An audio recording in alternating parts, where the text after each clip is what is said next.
So magandang gabi po sa inyong lahat mga kapalarista. Pag-usapan natin itong part 2 na video na itong si Saldico na pinagtatawanan kasi buhaya ha.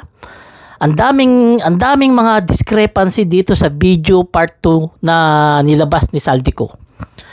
Talagang hindi mo masisi mga kababayan natin kung bakit ito pinagtatawanan. Ha?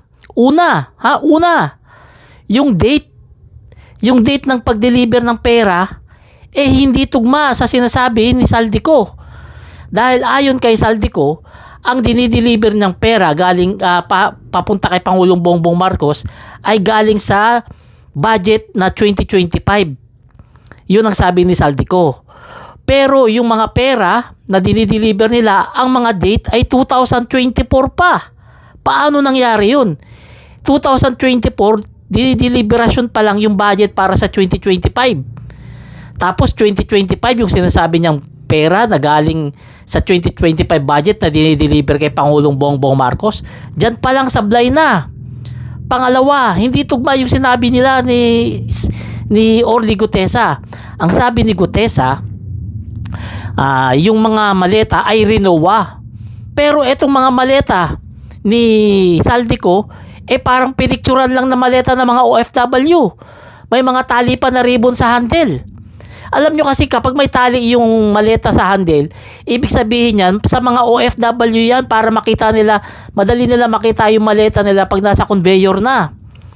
Pangatlo, meron pang price tag na for sale yung maleta. Sabi ni Orly Gutesa, yung mga nakadikit sa maleta ay post-it at nakalagay doon kung magkano halaga ng pera na nasa loob ng maleta. Pero yung pinakita ni Saldico halatang maleta ng mga OFW. Pang-apat, yung ngipin ng video ng tao na nagsasalita sa video ay bungi.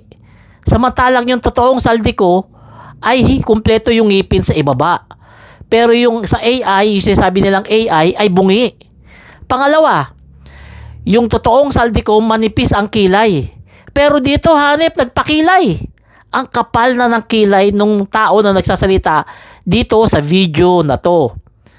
Panglima, yung totoong taong Saldico ay mataba ang pisngi. Pero ito ay sobrang payat, hindi pantay yung ulo niya sa katawan niya. At pang-pito, yung sinasabi nila na bulto-bulto ng pera na idiniliver kay Pangulong Bongbong Marcos na pinakita niya. May nakita ba kayong pera ron? May nakita ba kayong larawan ng bulto-bultong pera doon sa video na yon? Wala. Kasi nga puro maleta lang. Dapat pinakita yung laman ng maleta para maniwala ang taong bayan na pera. Hindi kasi pwede maniwala ang mga matatalinong tao. Pag pinakita mo ng maleta, sasabihin mo pera laman yan.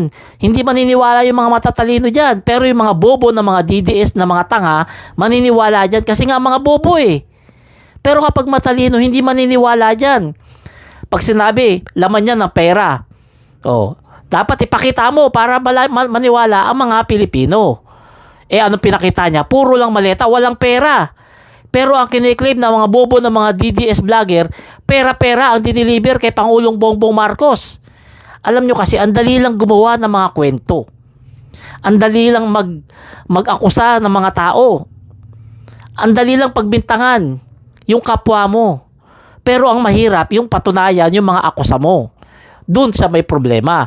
Doon sa bulilyaso. At sigurado ko, hindi niya kayang gawin yan. Kasi hindi niya kayang umuwi rito para patunayan yan sa korte. So kayo mga kababayan, mga ka-BBM, nagpapabola ba kayo rito? Nagpapatanga ba kayo rito kay Saldico? Kung oo sagot nyo, congratulations.